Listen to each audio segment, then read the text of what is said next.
오늘은 지금 자유하신가요라는 제목을 가지고 함께 말씀을 나누고자 합니다. 여러분의 기도 덕분에 정말 한국 잘 다녀왔습니다. 진심으로 정말 기도 덕분에 잘 다녀온 것 같습니다. 사실 제가 비행기를 탈 때마다 왼쪽 귀가 굉장히 아파가지고 좀 힘들었는데 이번에는 너무 아프더라고요. 그래서 한국에 도착하자마자 이비인후과 병원을 찾아갔더니 의사가 딱 보더니 아이고 고막이 터지셨네요. 매우 아프셨겠네요. 그러시더라고요. 너무 담담하게 얘기해서 저는 깜짝 놀랐거든. 고막 터졌으니까 뭐 큰일 나는 거 아니고 그랬더니 그냥 거즈 하나 덧대주면서 그러시더라고요. 한 달이면 이게 괜찮아질 겁니다. 한 달 후에 그 호주 병원 가셔서 그 거즈 좀 빼달라고 하십시오라고 해가지고 그렇게 해서 돌아왔습니다. 사실 한국에 있는 내내 사실 정신이 좀 멍했습니다. 이게 귀가 계속 윙윙 소리도 나고 좀 뭐 아프다 보니까 좀 많이 좀 일정을 소화하기 힘들겠다 생각을 했는데 그래도 해야 되는 일정이 있기 때문에 어쩔 수 없이 돌아다니긴 했는데 그래도 다행히 생각보다 좀 이렇게 견딜만 했고 버틸만 했습니다. 그래서 굉장히 덥더라고요. 덥고 습했습니다. 정말 한국에 있는 분들이 그래요. 왜 하필 이때 나와가지고 이렇게 고생을 하냐라고 하는데 정말 근데 더운지도 모르고 돌아다녔던 것 같아요. 그런데 집에만 오면 푹 쓰러진 거 봐가지고 제가 굉장히 더운데 무리하고 다녔구나 생각이 듭니다. 그래도 우리 짬짬이 또 기도해 주시는 여러분들의 어떤 힘이 많이 느껴져서 그 모든 일들 잘 마칠 수 있었습니다. 한 3년 만에 한국 가게 됐습니다. 여러분 다 코로나 때문에 그렇겠지만 이번에 한국 일정의 첫 번째는 사실 작년에 돌아가신 부모님께 인사드리러 가는 게 제 첫 번째 좀 어떤 목적이었습니다. 작년에 부모님 장례식에도 코로나 때문에 갈 수가 없어서 좀 마음에 큰 짐으로 좀 남아 있었습니다. 사실 부모님 묘소에 가서 인사를 드리면 굉장히 좀 눈물 날 줄 알았습니다. 저도 마음이 아프고 좀 굉장히 죄송할 줄 알았는데 생각보다 담담하고 오히려 좀 묘소에 가니까 좀 마음이 좀 편안해지더라고요. 그리고 묘소에 딱 갔더니 평생 예수님 믿고 살아오신 부모님의 삶의 모습이 제 머릿속에 한 번씩 싹 스쳐가더라고요. 그러면서 좀 주시는 위로가 뭐냐면 어머니 아버지 천국에서 편안하게 안식하고 있다라는 그 위로의 마음을 주시더라고요. 그러니까 제 마음 가운데 슬픔보다라는 큰 위로를 얻고 어머니 아버님 천국에서 뵙겠습니다라는 그런 인사를 하고 돌아올 수 있게 되었습니다. 정말 여러분 죽음 앞에 서게 되니까 우리가 가질 수 있는 유일한 소망과 힘 그게 뭘까라는 생각하면 믿음 외에는 아무것도 없더라고요. 그러니까 우리에게 믿음이 없다 한다면 그런 죽음의 순간에 우리가 어떤 위로를 얻을 수 있을까라는 생각하니까 제 스스로도 좀 아찔해지더라고요. 그래서 다시 한번 부모님 앞에서 끝까지 예수님 잘 믿다 가겠습니다라는 그런 좀 다짐을 하고 좀 돌아왔습니다. 사실 오랜만에 가기도 했고 부모님 장례식에도 못 가서 제가 일가 친척과 고향 어르신들께 좀 인사드릴 곳이 굉장히 많았습니다. 그리고 또 좀 제가 한국 가면 인사드려야 될 교회들이 몇 교회가 있는데 저 고향 교회에 가서도 인사를 드려야 됐고 또 두란노 교회를 비롯해서 또 좀 제가 아는 또 대학원 동기 목사님 개척을 하셔서 거기도 갔다 오고 해서 사실 호주에서보다 주일날 더 바빴습니다. 호주에서는 1시에 예배 한번 딱 드리고 끝나면 되는데 한국 갔더니 11시에 예배 드려야 되고 2시에 예배 드려야 되고 또 저녁 예배까지도 오라고 그래가지고 하루 3번 예배 드리니까 힘들더라고요.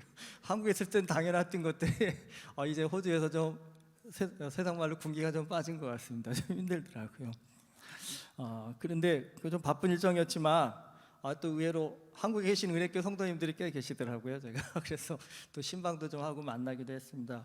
우리 권성경 지사님 뵀었는데 모두 꼭 보고 싶다고 꼭 안부 전해달라고 합니다. 그리고 빨리 호주 오고 싶으시다고 합니다. 그래서 기도 좀 저한테 빡세게 해달라고 하시더라고요. 곧 오실 수 있도록 좀 기도하고 마음 좋은 시간 나눴습니다. 그리고 또 어제 결혼식을 올린 민재기 김현정 부부도 좀 만났습니다. 바쁜데 내내 결혼식 준비하냐고 바쁜데 호주 가서 보자고 하는데도 그래도 꼭 좀 한국 오셨는데 뵙고 싶다고 그래서 같이 만났는데 너무나 이 두 부부가 아주 예쁘게 또 가정을 꾸리고 준비하면서 하나님 앞에서 좀 예쁘게 잘 살겠습니다라고 그렇게 고백을 하더라고요. 그래서 그 모습이 너무 귀했고 또 신혼여행 가서 좀 한참 있다 오는 줄 알았더니 신혼여행을 올 연말에 가기로 했답니다. 그래서 모든 예식 마치고 양가 인사 끝난 다음에 화요일 날 비행기 타고 수요일 날 아마 브리즈번 도착하게 돼서 다음 주에 와서 다음 주일 날 와서 인사드릴 수 있을 것 같습니다라고 해서 아이고야 빨리 보게 돼서 반갑다라고 해서 그렇게 해서 곧 얼굴 보게 될 수 있을 것 같습니다. 그리고 또 우리 몇 년 전에 기억하시는 분들 있겠지만 워킹으로 우리 교회 왔다간 윤보미 청년이 어느새 딸 둘을 둔 엄마가 되었더라고요. 그래서 저한테 식사 대접을 하고 싶다 그래서 야, 애 둘 둔 엄마가 뭘 바빠서 식사 대접을 하냐, 괜찮다라고 하는데도 이거 밤에 카톡을 보내면서 그냥 이렇게 긴 카톡을 보내서 꼭 오시라고 해서 제가 거절을 못하겠더라고요. 그래서 그 더운 날에 애 둘 데리고 집에서 또 식사 대접하겠다고 집으로 오시라고 해가지고 그 집에 가가지고 정말 맛있는 식사를 대접받고 왔습니다. 벌써 한국 간 지 몇 년 됐는데도 은혜교회 성도님들 기억하면서 은혜교회가 친정 같답니다. 그래서 그래 내년에 친정에 좀 놀러 오라고 그랬습니다. 제가 시댁에서 힘든 거 아닌가라고 생각이 들어서 그런 건 아니지만 하여튼 내년에 꼭 오고 싶다고 와서 인사드리고 싶다 그래서 그렇게 꼭 오라고 했습니다. 그래서 가서 보니까 아주 예쁘게 잘 살고 있는 모습 보면서 감사했고 사실 좀 어린 자녀 둘 가진 엄마가 밥 좀 벤다고 해서 좀 제가 마음으로 좀 미안했는데 그래도 한국은 좋은 게 뭐냐면 할아버지 할머니 찬스가 있더라고요. 애들은 할아버지 할머니가 봐주시고 둘이 열심히 준비하더라고요. 그래서 또 우리 교회 키우는 부부들이 많이 생각났습니다. 인생에서 어떻게 보면 할아버지 할머니 찬스가 제일 필요한 때인데 정말 생고생을 하고 있구나 생각이 들었고 저 부부들을 어떻게 좀 도와줄까 하는 그런 마음이 많이 들고 오기도 했습니다. 그리고 또 우리 중국 조영규 선교사님이 아직 중국 못 가시고 한국에 계십니다. 그래서 잠깐 좀 뵙자고 해서 조영규 선교사님도 만나셨는데 8월 초에 지금 중국 비행기표를 끊고 들어가려고 하고 계시는데 중국이 지금 그 입국하는 비행기에서 만약에 코로나 환자가 나오면요 그 비행기표는 2주 동안 다 캔슬 시켜버린답니다. 그래서 지금 6월 말에 코로나 환자가 나와가지고 지금 7월 둘째 주까지 중국 들어가는 모든 비행기가 캔슬돼 버렸답니다. 한국에서. 그래서 8월 초에 들어가셔야 되는데 그 안에 또 코로나 환자 나오면 자기 또 중국 못 들어가게 되는 상황이 발생한다며 기도 좀 많이 해달라고 얘기하시더라고요. 그래서 여러분도 많이 좀 기억해서 기도해 주십시오. 무사히 지금 8월에 중국을 들어가셔야 비자 문제나 사역이나 여러 가지 문제들이 좀 해결될 수 있을 것 같은데 그런 문제들이 좀 원만하게 해결되기가 좀 만만치 않은 그런 여건과 상황인 것 같습니다. 그래서 하여튼 여러분의 기도가 많이 필요한 때인 것 같습니다. 이번에 한국을 가면서 항상 갈 때마다 느끼는 거지만 한국이 정말 모든 면에서 정말 편리하게 빨리 발전한다는 걸 정말 피부로 느끼고 있는데 사실 제가 그동안에는 저 고향 여주 시골에 갈 시간들이 많지 않았는데 이번에는 좀 마음을 먹고 여주 시골에서 며칠 있었는데 어제 시골 마을인데도 제가 깜짝 놀랐습니다. 여러분 그 조그만 시골 마을에 도서관이 브리즈번 스테이트 도서관보다 더 좋을 정도로 시설을 잘 해놨더라고요. 그냥 드리는 말씀이 아니라 제가 궁금해서 들어가 봤습니다. 그랬더니 건물이 너무 멋있어서 저기 뭐야 그랬더니 도서관이랍니다. 궁금해서 들어가 봤는데 아니 이 시골 마을에 이 도서관이 이렇게 통통 비어 있어요, 여러분. 얼마나 이 좋은 거를 왜 이렇게 써니까 또 체육관도 있더라고요. 근데 여러분 그냥 체육관이 아니라 에어컨 나오는 실내 체육관이더라고요. 그리고 또 공중 목욕탕까지 다 구비되어 있어서 시골 살아도 불편할 게 전혀 없다라고 느낄 정도로 여러분 그런 모든 환경들이 정말 좋아졌더라고요. 근데 여러분 시골 마을이 이 정도이니까 도시의 편리성은 더 말할 것도 없더라고요. 그러니까 해외에 사는 저는 그런 편리성이 갈 때마다 정말 크게 들어오는데 막상 한국에 사는 분들에게는 그게 그렇게 크게 보이지 않는 것 같았습니다.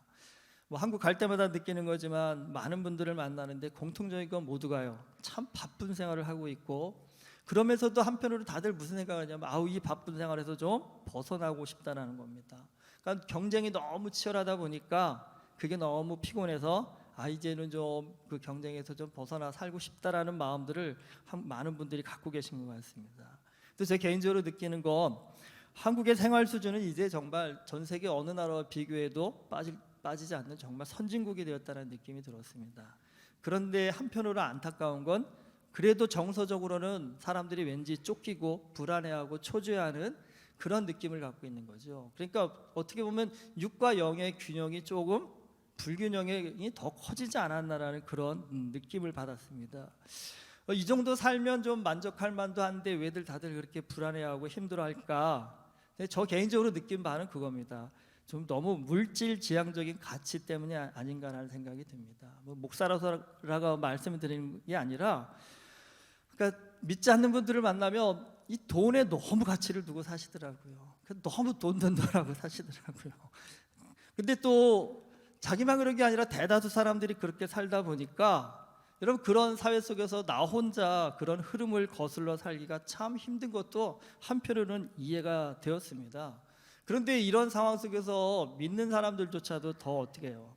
이런 시대적 상황 속에서 내가 어떻게 살아가야 할지 어찌할 바를 몰라 하는 그런 모습들을 제가 좀 많이 보고 왔습니다. 여러분 그런 말 많이 들으셨죠? 돈만 있으면요, 한국만큼 살기 좋은 곳이 없다라고 하지 않습니까? 정말 그런 것 같습니다. 돈만 있으면 모든 편리함을 누릴 수 있는 곳이 바로 한국인 것 같습니다.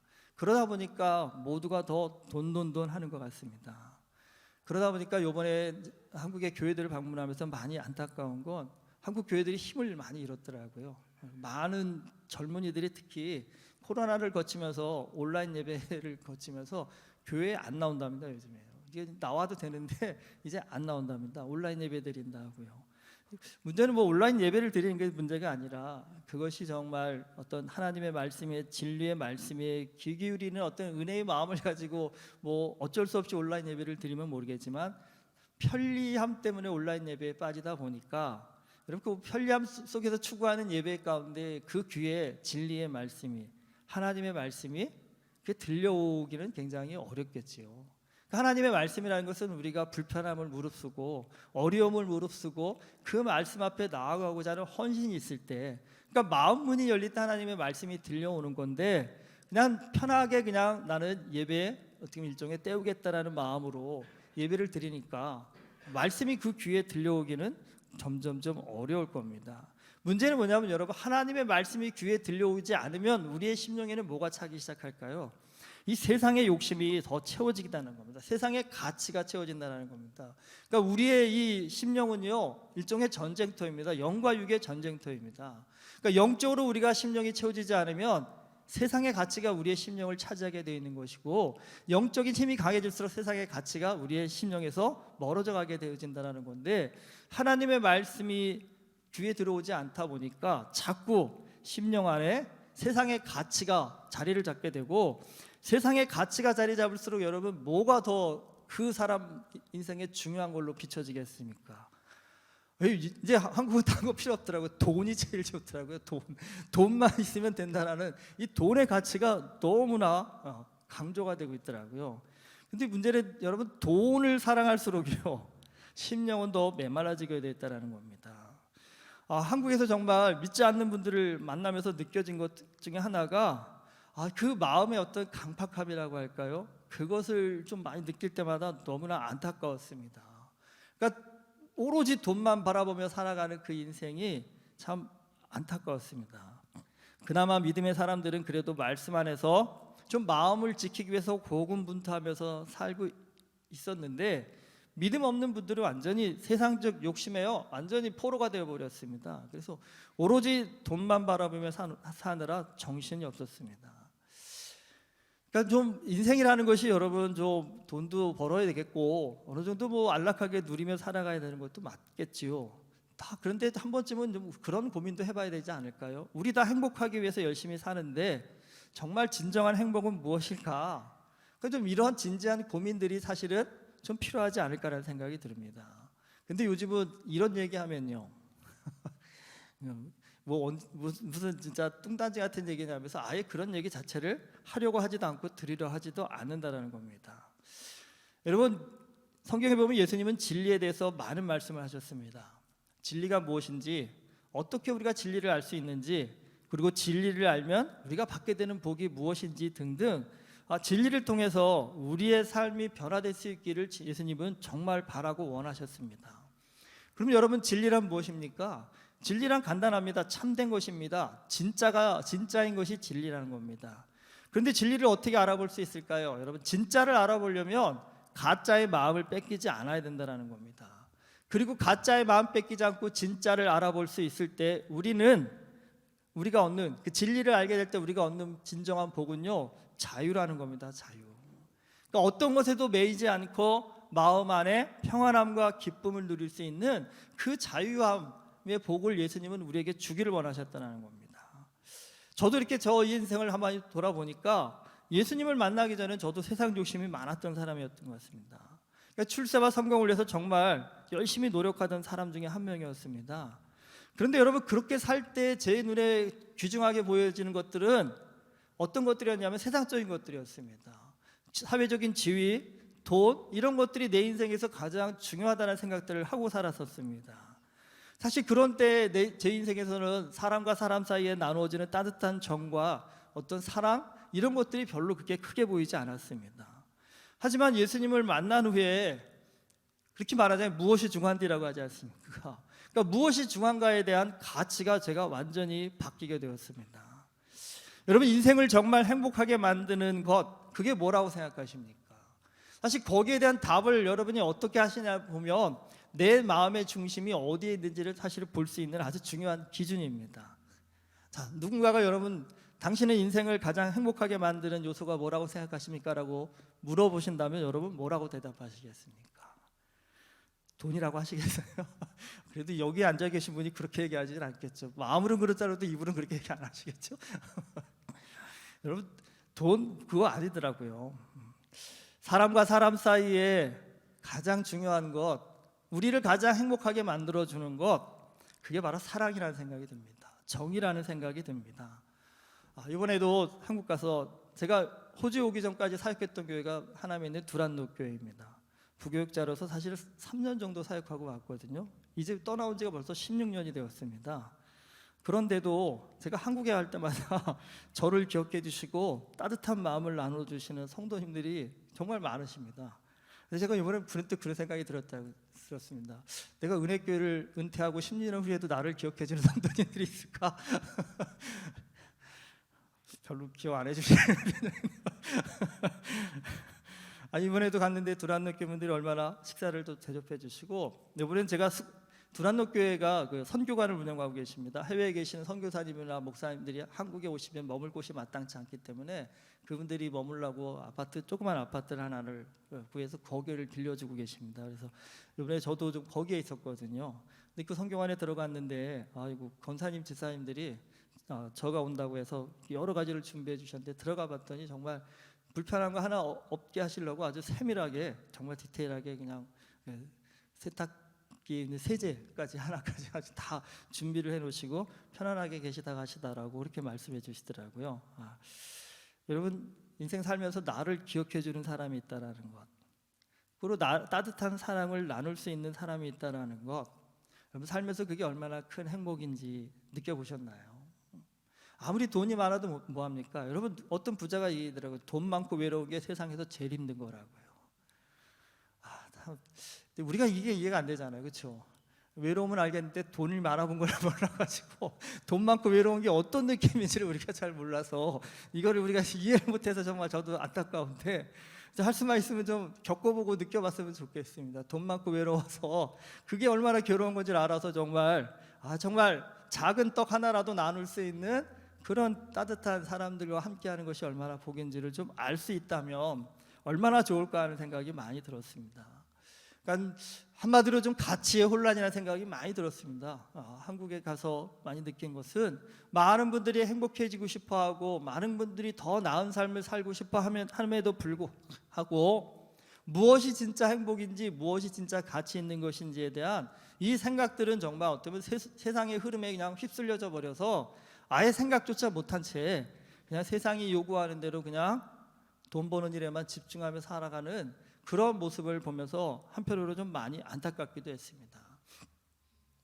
특별히 이번에 좀 뜻하지 않게 좀 젊은 청년들하고 얘기할 시간들을 좀 많이 가졌습니다. 그러니까 제 고향 마을에 갔더니 제 조카들부터 시작해서 그러니까 시골 마을에 사는 20대 청년이 한국에서는 일종의 루저들이죠. 그러니까 뭐 도시에 사는 청년에 비해서 너무 열악하기도 하고 힘들기도 하다 보니까 뭐 호주에서 누가 왔다고 하니까 저희는 일상이잖아요. 호주에 살고 있는 한국 사람 만나는 게 우린 별거 아닌데 아직도 시골에서는 호주에 살고 있는 한국 사람 만났다는 거 신기하더라고요. 어떻게 거기가 살고 계신지. 되게 오고 싶어 하더라고요. 그러면서 가면 어떻게 되는지 뭘 꿋꿋이 다 묻고 하여튼 근데 제가 딱 느꼈어요. 저도 시골 출신이기 때문에 알거든요. 저 주변에도 이민 간 가족도 없고 그래서 외국 나간다 한다면 그래도 거기 누구 아는 사람 하나라도 있어야 되지 않나? 이 두려움이 굉장히 컸는데 걔들도 똑같더라고요. 그래서 제 연락처 여러 명한테 뿌려주고 왔습니다. 근데 오자마자 카톡이 막 오더라고요. 누구한테 소개받은 누구입니다 하면서 제가 허구지구 하고 싶은데 어떻게 하면 될까요? 그래서 하도 많이 물어보길래 내가 우리 교회 전도사님 나중에 연락해 줄 테니까 자세히 물어봐라. 뭐 호주 가면 어떤 일을 할 수 있나요? 시급은 얼마인가요? 뭐 숙소는 어디서 묵어야 되나요? 아이 참 그래서 제가 그래서 오기만 해. 오기만 하면 너 먹여주고 재워주는 거 걱정 없이 해줄 테니까 오기만 하고 일도 원하면 공항에 도착하는 즉시 일할 수 있게 내가 찾아줄게라 그랬더니 정말요? 그러면서 오긴 올 것 같습니다. 그러니까 그 청년들을 보는데 제 좀 젊은 시절이 생각나더라고요. 저도 시골에서 자랐지만 항상 제 젊은 시절에 좀 갈급했던 게 뭐냐면 기회에 목말랐던 부분들이거든요. 그러니까 뭔가 좀 멋지게 살아보고 싶고 뭔가 크게 살아보고 싶은데 큰 세계로 나아가기 위해서 어떻게 나아가야 될지 몰라가지고 좀 방황했던 모습들, 그런 모습들을 많이 떠올리면서 그 아이들 모습에 좀 그런 모습들이 많이 비춰지더라고요. 그러니까 기회가 없어서 어쩌면 요즘 호주라는 나라는 정말 뭐 웬만한 아이들은 한 번씩 다 여행도 왔다 가고 그러게 먼 나라도 아니고 마음 먹으면 언제든지 갈 수 있는 나라라고 저는 일반적으로 그렇게 생각했는데 아직도 그 나라는 내가 가기가 참 어려운 나라, 꿈꿀 수 없는 이런 나라라고 생각하는 젊은 청년들이 있다라는 모습을 보면서 마음이 많이 아팠고 제가 좀 정신이 좀 번쩍 들었습니다. 이렇게 개구리 올챙이쪽 생각 못한다고 제가 젊은 날에 생각했던 왜 너가 그런 젊은 날을 겪었으면서도 그 청년들에게 그런 삶의 기회를 주는 일에 대해서 그동안 좀 너무 무관심하지 않았느라는 생각이 좀 많이 들어서 사실 고향에 갔더니 그 사회 단체 활동을 하는 친구가 있더라고요. 그 친구도 사실은 나름 인생의 아픔을 많이 겪긴 했지만 그 친구하고 많은 얘기를 나눴습니다. 사실 그래서 좀 그 시골 마을에 있는 젊은 청년들에게 넓은 세상으로 나아갈 수 있는 그런 좀 기회들을 좀 한번 좀 열어줬으면 좋겠다라는, 또 함께 좀 그런 일을 해보자라는 그런 생각들을 좀 하고 왔습니다.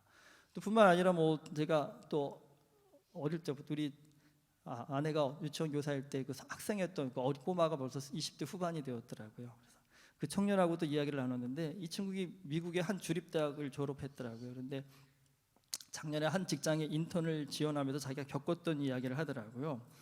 여러분 요즘은 한국의 좋은 직장은 인턴 경쟁률도 엄청나답니다.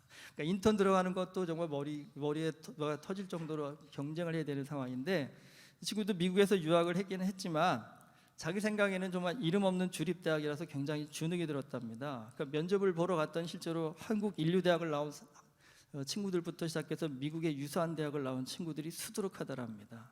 그래서 자기 면접을 보면서 주눅이 확 들어서 내가 과연 될까 생각했는데 의외로 자신이 합격을 했다고 합니다. 그래서 얘기하더라고요. 자기가 어떻게 합격을 했는지 지금도 모르겠다라고 그렇게 얘기를 하더라고요. 근데 제가 그 얘기를 듣는데 큰 금융회사의 임원으로부터 들은 얘기가 떠올랐습니다. 그리고 뿐만 아니라 제 친구들이 이제 그 인터뷰하는 대부분 하는 위치에 있는데 그 친구들한테 들은 얘기도 들었습니다. 요즘 애들이 MZ 세대라고 그 지멋대로 세대라고 하잖아요. 그래서 창의적이고 독창적이고 뭐 발랄하다고 좋은 얘기로 하는데 그 기업에서는 얘기하더라고요. 생각이 없는 애들이라고 힘들다고 그러더라고요. 그러니까 다들 뭐라고 했냐면 얘네들하고 일하기 싫어서 내가 빨리 퇴직해야 되겠다라고 힘들다고 말을 안 들어먹는다라고 그런 얘기들이 막 얘기하더라고요. 그래서 사실 젊은 청년들은 요즘 무슨 생각을 하냐면 취업을 하려면 좋은 스펙을 쌓아야 되고 좋은 학교를 나와야 된다라고 얘기하는데 특별히 이제 또 집도 잘 살아야 된다 이 생각들을 많이 하고 그러는데 여러분 의외로 뽑는 임원들의 생각이 다르더랍니다. 그러니까 소위 말하는 서울의 강남에서 인류대학을 나오고 미국 유학을 다녀온 이런 친구들을 잘 안 뽑는답니다. 저 깜짝 놀랐어요. 왜요? 의외로 그랬더니 이 친구들이 직장에 들어오면 퇴사하는 확률이 훨씬 높다. 금방 퇴사한답니다. 왜냐하면 들어와서 일을 시켜놓으면 첫 번째가 내가 이런 일 하려고 이 회사에 왔냐면서 퇴사한답니다. 자기가 원하는 일이 아니었답니다. 자기가 원하는 부서가 아니어서 퇴사하겠답니다. 그리고 조금만 야근을 시키고 힘들어도 뭐라고 얘기하냐면 그렇게 하고 퇴사한답니다. 우리 집 돈 많아도 나 일 안 해도 먹고 사니까 퇴사하겠습니다. 사표 쓰고 나간다라는 겁니다. 그러니까 회사 입장에서는 직원을 뽑아놔도 일을 안 하고 자꾸 퇴사를 해보니까 수시로 직원을 채용하기도 어렵고 그랬다. 그러니까 너무 힘들다라는 겁니다. 그러니까 제일 중요한 게 뭐냐면 요즘 보는 거는 어떤 녀석이 똑똑한 녀석이 아니라 어떤 녀석이 오래 버티고 여기서 일을 오래 할 것인가. 그래서 가만 보면 집안 형편이 어려운 애일수록 오래 버티고 찾는답니다. 그래서 요즘은 그 돈 많은 집 아이 스펙 좋은 애들이 아니라 오히려 가난한 집에 저 똘똘한 녀석들을 더 선호한다고 합니다. 내가 그 청년하고 얘기하면서 그 얘기를 해주면서 얘가 20대 중반이잖아요. 사실 요즘 20대 중반 아이가 저같이 50 넘은 아저씨 만나려고 일부러 시간 내서 오는 것, 저는 시간 낼 수 있지만 걔가 오히려 시간 안 내주거든요. 근데 저를 만나겠다고 일부러 시간 내서 찾아왔습니다. 그리고 한 3시간 정도 같이 식사하고 대화를 하는데도 그러니까 건성건성 그렇게 대충 듣는 게 아니라 굉장히 대화를 나누는데도 제가 대화할 때도 눈을 바라보면서 아주 진지하게 듣는 태도가 제 마음에도 굉장히 인상이 깊었습니다. 그래서 제가 그 친구한테 그렇게 얘기해줬어요. 아무래도 너 면접 보는 사람도 너의 그 태도가 좋아서 너를 뽑았을 것 같다는 생각을. 그래서 너의 그 태도가 너의 경쟁력이다라는 얘기를 해주고 왔습니다. 사실 우리가 세상 속에 살기 때문에 여러분 세상을 거슬러 산다라는 거 그거 두려운 일입니다. 돈 벌기 위해서 밤낮없이 뛰는 사람들 속에서 돈보다 신앙에 집중하다 보면 나만 뒤처진 게 아닌가라는 불안함 가질 수 있습니다. 사실 아이 성적을 위해서 온갖 사교육을 하는데 신앙이 우선이라면서 말씀을 가르치다 보면 나만 내 아이를 바보로 만드는 건 아닌지 걱정이 들 수밖에 없습니다. 그런데 여러분 세상의 가치라는 것은요 우리의 내면을 강하게 만들 수 없습니다. 세상의 가치는 본질적으로 허무한 것입니다. 그렇기 때문에 그것이 기초가 되면 여러분 허무한 기초는 언젠가는 무너지게 되어 있습니다. 하나님의 말씀만이 진정한 가치입니다. 말씀의 진리만이 변하지 않습니다. 그 변하지 않는 진리 위에 우리가 세상의 가치를 세워야만 우리는 흔들리지 않는 인생을 살게 된다는 겁니다. 우리가 왜 열심히 사는데도 많은 사람들이 인생이 흔들릴까? 여러분 그것은 그 기초가 흔들리기 때문입니다. 그 기초가 하나님이 아닌 세상의 헛된 가치를 갖고 진짜인 줄 알고 착각하며 그 가치 위에다가 자꾸 헛된 것을 쌓으니까 조금만 바람이 불어도 흔들리는 그런 인생을 살게 되는 겁니다. 예수님께서 진리를 알지니 진리가 너희를 자유롭게 하리라고 말씀하셨습니다. 저는 이 말씀이 너무나 좋습니다. 그리고 제가 평생에 제일 은혜 받은 말씀 중에 하나입니다.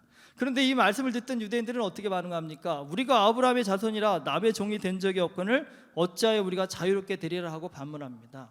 그러니까 여기서 예수님이 자유롭게 되리라 하리라 할 때 자유라는 말은 종에서 풀려난다는 얘기입니다. 구속되어 있던 종의 자리에서 자유로서의 신분이 회복된다는 의미였기 때문에 이 이야기를 듣는 유대인들이 그렇게 반응한 겁니다. 여러분 예수님의 말에 반문한 유대인들 그들은 분명 종이 아니라 자유인의 신분입니다. 하지만 엄밀히 그들의 삶을 따져보면요 온갖 세상의 가치에 매여서 하나님 안에서의 참된 자유를 누리지 못하는 사람들이었다는 겁니다. 무엇 때문에 그랬겠습니까? 그들도 똑같죠. 우리랑요. 돈 때문에, 명예 때문에, 권력 때문에, 인기 때문에 등등. 그러니까 그들이 욕심내고 사는 세상적 가치 때문에 하나님을 믿는 자로서 누려야 할 행복과 기쁨을 누리지 못하는 인생이 되었다는 겁니다. 여러분 교회는 다니는데 행복하지 않은 분들이 의외로 많더라고요. 왜 그럴까요? 여러분 참된 진리가 아닌 헛된 세상의 가치에 마음을 뺏기고 있기 때문입니다. 몸은 교회에 나와 있지만 마음에는 온갖 세상의 가치를 추구하는 생각으로 가득 차 있기 때문입니다. 지금 이 세상은 가짜가 허상이 난무하는 세상입니다. 얼굴만 예쁘면 행복할 거라고 합니다. 돈만 많으면 만사 형통할 거라고 합니다. 공부만 잘하면 원하는 대로 다 될 거라고요. 우리의 마음을 유혹하는 세상의 속삭임에 얼마나 많은 사람들이 현혹되어 사는지 모릅니다. 여러분 분명 이런 것들 다 쓸모없는 것은 아닙니다. 이왕이면 얼굴 예쁘면 좋겠지요. 돈도 있으면 좋겠지요. 공부도 잘하면 얼마나 좋겠습니까? 하지만 분명한 것은 이런 것들은 우리 삶의 기초가 될 수 없다는 겁니다. 우리 삶의 중심이 될 수 없다는 겁니다. 하나님의 말씀의 중심 위에 이런 것들이 세워진다 한다면 이런 것들은 정말 우리의 인생을 풍성하게 만드는 굉장히 유용한 도구가 될 수 있겠지만, 문제는요, 많은 사람들이 하나님의 말씀은 저버린 채 이것만 있으면 내 삶이 마치 모든 것이 해결될 것처럼 착각한다라는 것, 거기에 우리의 불행의 시작이 있다는 겁니다. 진리를 저버린 채 이런 것들로 우리의 인생을 채우려 하기 때문에 열심히는 살지만 돌아놓고 보면 인생이 공허하다라는 그 공허함만 남는 그런 삶이 된다는 겁니다. 여러분, 나는 지금 자유로우신가요? 나를 종으로 만들고 있는 세상의 가치가 내 안에도 있지는 않으신가요? 여러분, 지금도 나를 속상하게 만들고 있는 그 무엇이 있다면 그것이 바로 나를 종으로 만들고 있는 나의 주인입니다. 하나님을 나의 주인으로 모시고 사는 사람은 그 어떤 것으로부터도 자유롭습니다. 돈 때문에 자존심 상하지 않습니다. 공부 잘하는 것만이 인생의 전부라고 생각하지 않습니다. 예수님은 우리를 종으로 만들고 있는 이 세상의 헛된 가치로부터 정말 우리를 자유롭게 하시기 위해서 이 땅에 오셨습니다. 정말 예수님을 만나고 나면 돈 없다고 열등감을 갖는 것이 아니라 오히려 그 돈 없음을 통해서 주어지는 하나님 아버지의 은혜를 경험할 수 있는, 그 은혜에 감격할 수 있는 사람이 됩니다. 정말 내 인생의 참된 행복의 가치가 어디에 있는지를 볼 수 있는 영의 눈이 열려진다는 겁니다. 여러분, 인생을 정말 보람 있고 능력 있고 아름답게 살려고 한다면 쓸데없는 것이 아니라 가치 있는 것에 마음을 두고 살아야 되지 않을까요? 여러분, 진정 자유로운 인생을 살고 싶다 한다면 그래서 우리는 먼저 예수님을 만나야 합니다. 예수님이 우리에게 주시는 말씀의 가치를 배워서 우리 삶의 가치의 우선순위를 하나님 중심으로 바로 세워질 때, 여러분, 그 삶 가운데 돈도 명예도 권력도 우리의 삶에 능력을 줄 수 있는 온전한 기쁨이 될 수 있는 것입니다. 하지만 그 하나님이 없이 갖게 되어지는 세상의 가치는요, 살면 살수록 우리를 더 공허하게 만드는 우상에 불과하다는 따름입니다. 여러분, 세상 돌아가는 거 보실 때 세상 그냥 겉모습만 보고 따라가지 않는 우리가 될 수 있기를 주님의 이름으로 축복합니다. 진짜가 뭔지, 정말 핵심이 뭔지, 나의 삶에 정말 중심이 될 것이 무엇인지를 좀 바라볼 수 있는 영의 눈이 열려질 수 있기를 주님의 이름으로 축복합니다. 특별히 우리 젊은 청년들이 세상 가운데 정말 마음 뺏길 것들이 얼마나 많습니까?